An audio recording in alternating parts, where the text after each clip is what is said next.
Union স্বাস্থ্য ও পরিবার কল্যাণ কেন্দ্রগুলোর সমস্যা নিয়ে আরও আলোচনা করার জন্য এই মুহূর্তে সিলেট পরিবার পরিকল্পনা কার্যালয়ে আছেন সহকর্মী ইকরামুল কবির। তার সঙ্গে আছেন উপপরিচালক মোহাম্মদ নিয়াজুর রহমান। সরাসরি যাচ্ছে সেখানে।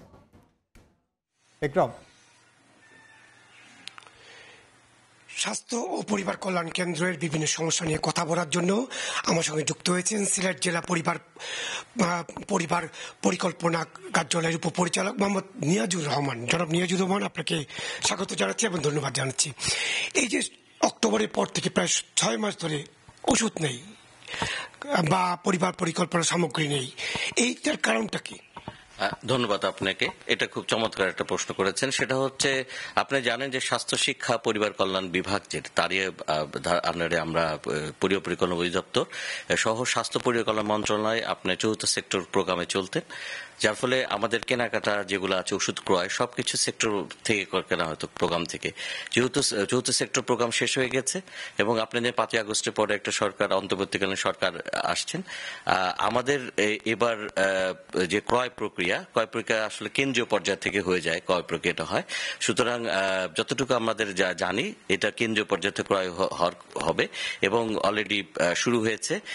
এই মাসে আপনার ক্রয় প্রক্রিয়া আপনার শুরু হয়ে গেছে এবং যখন ক্রয় প্রক্রিয়া শেষ হয়ে যাবে, আশা করছি ইনশাল্লাহ আমরা ওষুধ এবং পরিবার পরিকল্পনা সামগ্রী আমরা পেয়ে যাব। যদি পেয়ে যাই, আমরা মাঠ পর্যায়ে ইনশাল্লাহ আমরা সরবরাহ দিব এবং আমাদের আগের মতোই কাজ আমাদের চলমান থাকবে। আমরা বেশ কয়েকটি কেন্দ্র ঘুরেছি, যেমন কুচায়, তারপরে হচ্ছে গিয়ে আপনার দাউদপুর বা অন্যান্য কেন্দ্র। খুবই খারাপ অবস্থা, একেবারে জরাজীর্ণ অবস্থা, সংস্কার নাই দীর্ঘদিন 20, 25, 40 বছর ধরে। কেন এইভাবে পড়ে আছে? না, আমি যোগদান করেছি নভেম্বরে। আমি যোগদান করার পর আমি একটা সরেজমিনে সব দেখেছি। সেটা হচ্ছে কিছু কিছু কেন্দ্রগুলো আছে একেবারে সেবা দেওয়ার উপযোগী না, সেটা আমরা একটা তালিকাভুক্ত করেছি পুনর্নির্মাণের জন্য। অলরেডি আপনি জানেন যে এই স্বাস্থ্য পরিবার কল্যাণ কেন্দ্রগুলো নির্মাণটা সাধারণত স্বাস্থ্য প্রকৌশল অধিদপ্তর করে থাকে, একই মন্ত্রণালয় অন্তর্ভুক্ত। সুতরাং তাদেরকে আমরা পাঠিয়েছি এবং যেহেতু সব সেক্টর প্রোগ্রামে চলতো, সুতরাং এনাদেরও বরাদ্দ নাই। যদি বরাদ্দ ইনশাল্লাহ যখন হয়ে যাবে, তখন আমাদের যে কেন্দ্রীয় পুনর্নির্মাণ সেগুলাকে আমরা নির্মাণ করতে পারবো এবং আমাদের যেগুলা কিছু সংস্কার করা যাবে। সুতরাং এগুলা সবকিছুই হলো কেন্দ্রীয় পর্যায় থেকে, যেহেতু এই স্বাস্থ্য প্রকৌশল অধিদপ্তর এটা করে, সুতরাং এটা হলে আমরা আবার আগের মতো সেবা দিতে পারবো। আরেকটা সমস্যা হচ্ছে কি, লোকবল খুবই সংকট। 6 জনের জায়গায় 2 জন, নাইট গার্ড নাই, 24 ঘন্টা ডিউটি দিচ্ছে। এই যে একটা পরিস্থিতি কতদিন থেকে হয়েছে? আমি আসার পর দেখছি যে, আমি যদি ছোট্ট করে বলি যে আমার 67টা ইউনিয়ন স্বাস্থ্য পরিবার কল্যাণ কেন্দ্র আছে।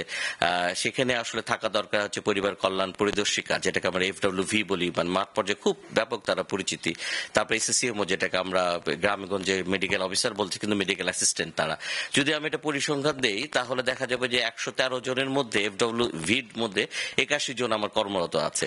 তারপরে যেটা আরেকটা বিষয় ইম্পর্টেন্ট, সেটা হচ্ছে যে স্যাকমোডা খুব ভালো সার্ভিস দেয় বিভিন্ন জেলায়, বিভিন্ন ইউনিয়নে, বিভিন্ন জায়গাতে যায়।